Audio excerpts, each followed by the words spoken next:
There is a silence that speaks louder than words, a distance that feels heavier than anger. And one of the most painful experiences in human connection is not conflict, it is withdrawal. When someone pulls back instead of talking, it rarely means they do not care. More often, it means they care in a way that frightens them. Human beings are not only driven by love, they are driven by fear, memory, ego, and unconscious wounds. When emotions rise to the surface, not everyone has the capacity to express them. For some, closeness awakens old injuries. Intimacy becomes a mirror, and not everyone is ready to look into it. When a person withdraws, they are often trying to regulate something overwhelming inside them. Perhaps they fear saying the wrong thing. Perhaps they fear being misunderstood. Perhaps they learned long ago that speaking up led to rejection, punishment, or abandonment. So instead of engaging, they retreat. Silence becomes protection. Distance becomes control. Pulling back feels safer than risking vulnerability. There is also pride. The ego does not like exposure. To communicate honestly requires humility. It requires saying, I am hurt, I am afraid, I need reassurance. For someone who equates vulnerability with weakness, silence feels powerful.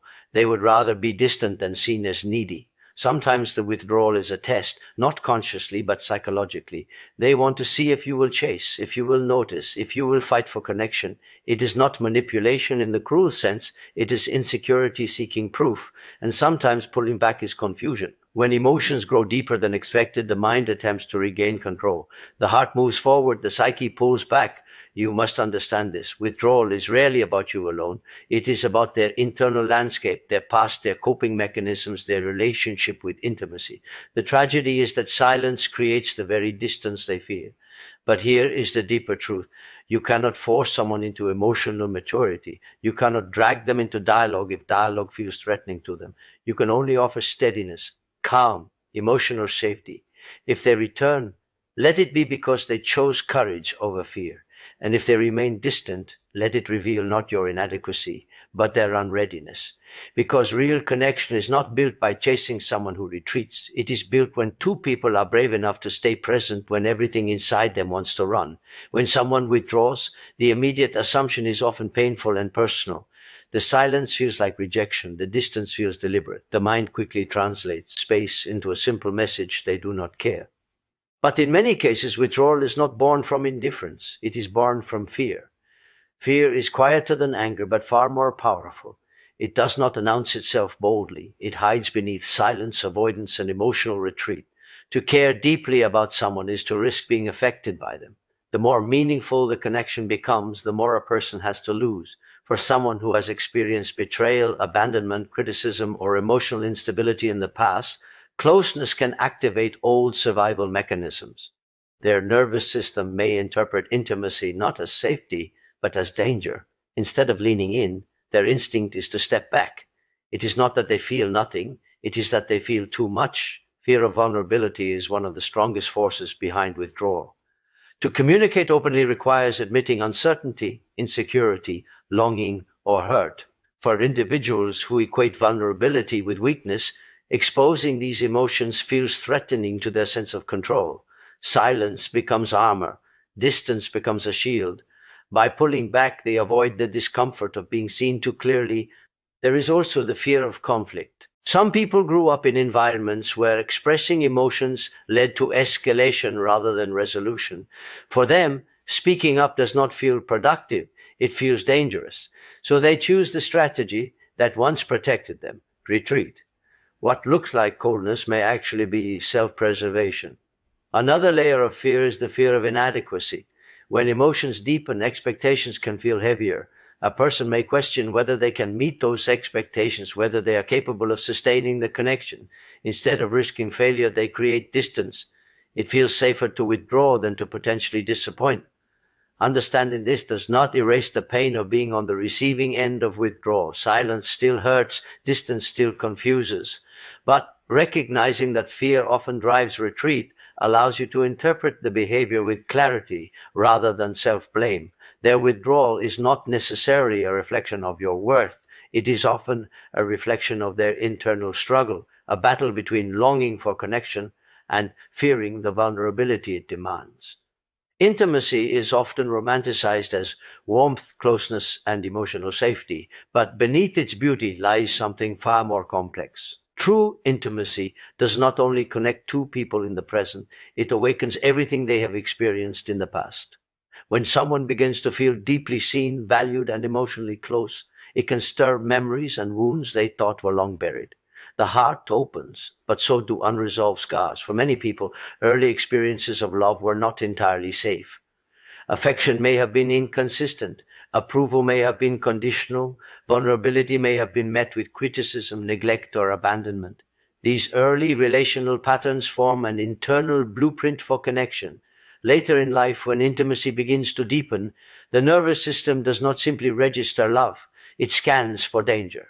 If closeness once led to pain, the body remembers, even if the conscious mind does not. This is why someone can feel strongly attached yet suddenly pull away. The growing bond touches an old wound. The fear of being left, the fear of not being enough, the fear of losing control. The intensity of connection becomes overwhelming because it threatens to repeat a past hurt. The mind attempts to protect itself by creating distance before history can repeat itself. Intimacy also demands authenticity.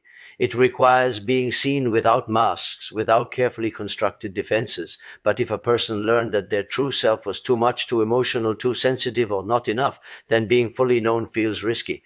Rather than risk rejection again, they retreat into emotional safety zones where exposure is limited. Sometimes the withdrawal is subtle, delayed responses, emotional detachment, unexplained mood shifts. It may confuse the other person, who only feels the sudden change in energy. Yet internally, the withdrawing individual is wrestling with conflicting forces, the desire to connect and the instinct to protect. They may not even fully understand why they feel the urge to pull back. Intimacy has a way of shining light into hidden corners of the psyche. It brings unresolved grief, unhealed betrayals, and unmet childhood needs to the surface. For someone who has not consciously worked through those wounds, closeness can feel destabilizing rather than comforting. The tragedy is that what could heal them is also what frightens them. In this way, withdrawal is not always a rejection of the present relationship. It is often a reaction to the past resurfacing through the doorway of love. Silence often feels safer than exposure because it creates the illusion of control. When emotions intensify and words threaten to reveal what is fragile inside, remaining quiet can seem like the most protective choice. Speaking requires risk.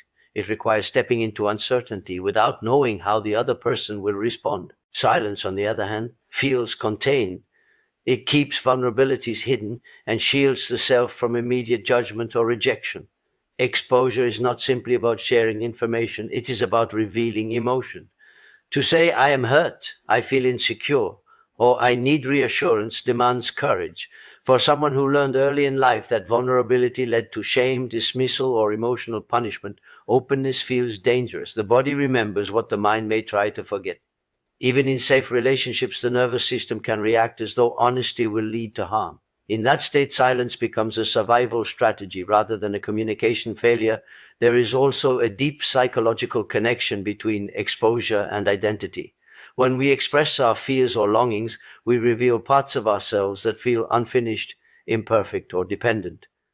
For individuals who build their self-image around strength, independence, or emotional control, admitting vulnerability can feel like losing power. Silence preserves the image. It allows them to appear unaffected, composed, and self-sufficient. Even when emotions are swirling beneath the surface, conflict intensifies this instinct. In moments of tension, words can escalate situations or make feelings more real. Speaking transforms internal discomfort into shared reality. Silence delays that reality.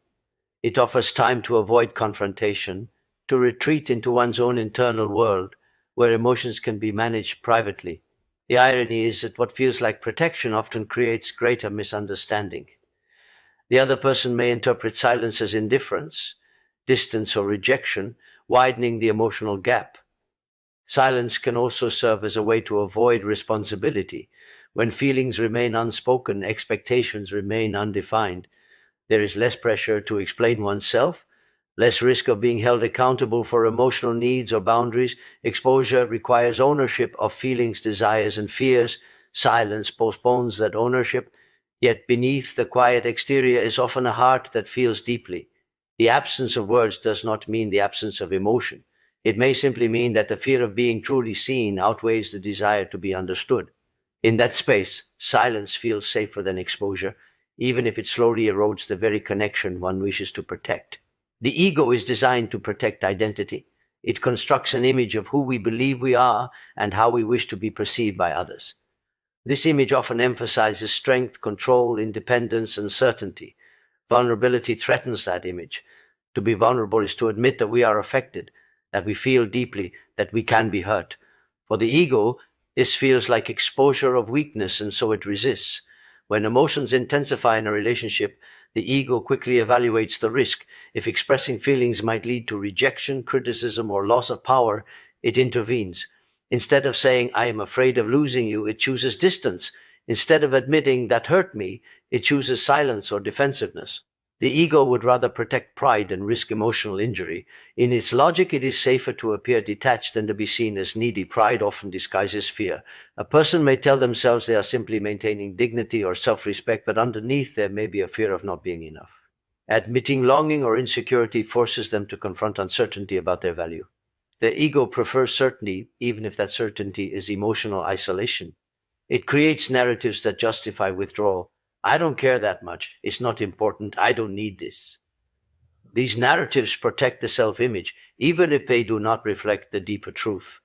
Vulnerability also requires surrendering control. When you open your heart, you cannot fully control the outcome. The other person may respond with warmth, indifference, or rejection. The ego dislikes unpredictability. It seeks stability and dominance over emotional situations. By withholding feelings, it maintains leverage.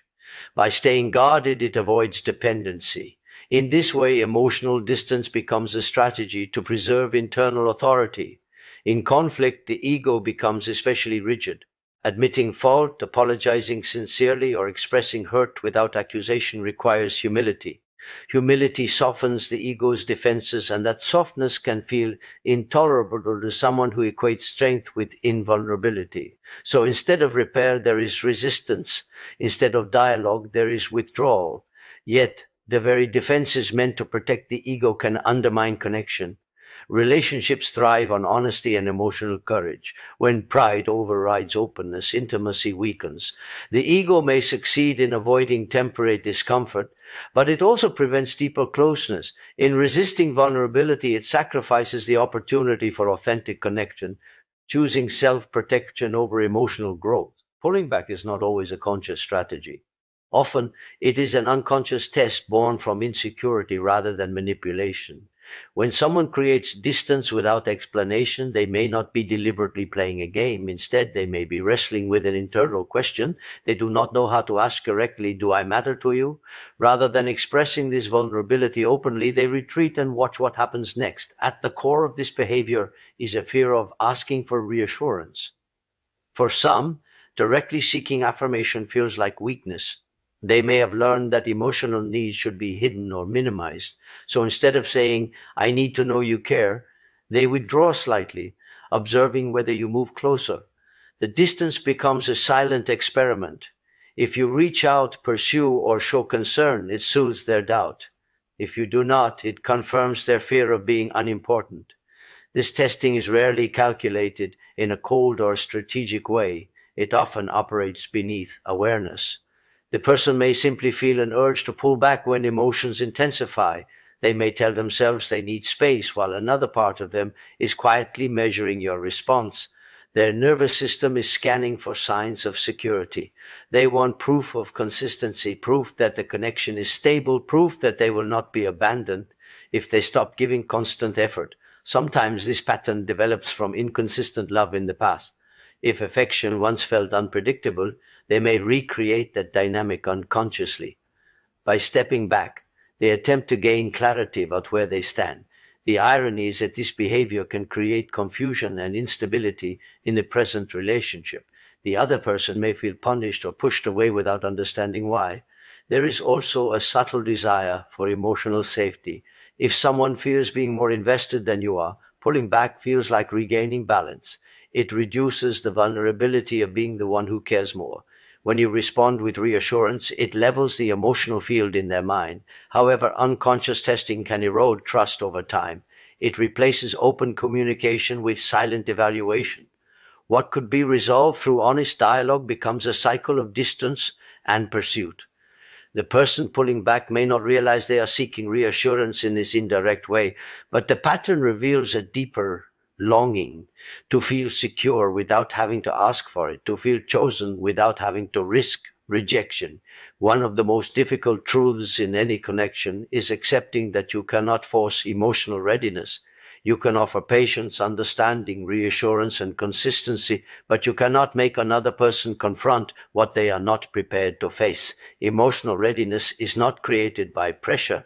It develops through self-awareness, inner work, and personal willingness. Without that willingness, even the healthiest love can feel overwhelming to someone unprepared for it.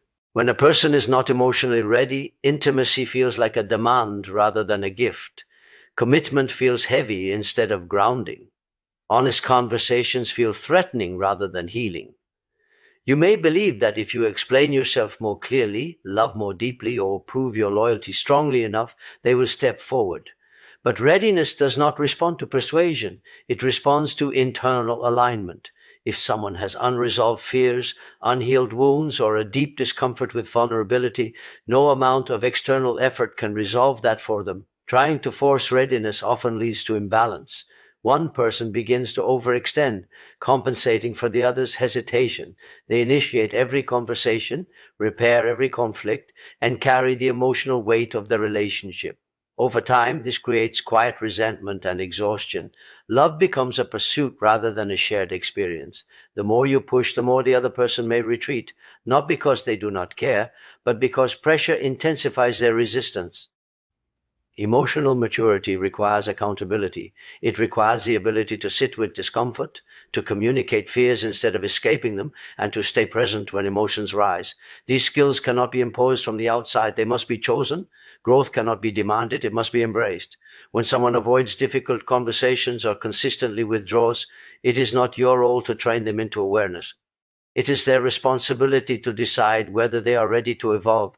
Accepting this truth can feel painful because it removes the illusion of control.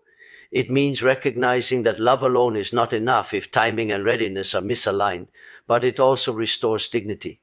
It reminds you that your role is to show up authentically, not to reshape someone into emotional availability. When two people are ready, connection flows with mutual effort. When one is not, no amount of force can create stability. Readiness cannot be rushed, negotiated, or borrowed. It must come from within. And so, if someone pulls away instead of speaking, do not immediately chase the silence or condemn yourself within it. Understand what is truly being revealed. Withdrawal exposes fear, it exposes wounds, it exposes ego, insecurity, and unreadiness. But above all, it exposes the limits of what a person is capable of giving at that moment. Love cannot thrive where fear is constantly steering the wheel. Connection cannot deepen where pride refuses to soften. And no relationship can grow if one heart is willing to speak while the other is only willing to hide. Your power is not in forcing dialogue. Your power is in remaining grounded, in choosing emotional courage over emotional reaction, in refusing to shrink yourself just to keep someone from retreating. When you stay centered, you allow truth to surface. Either they rise to meet you with honesty, or their distance confirms what words never could. Do not fear someone pulling back. Fear losing yourself trying to pull them forward. Because real love is not built on silent tests, guarded pride, or unfinished healing. It is built when two people decide that vulnerability is not weakness, that communication is not defeat, and that staying present is braver than running away. And when someone is truly ready, they will not disappear when emotions deepen. They will lean in, they will speak, they will stay.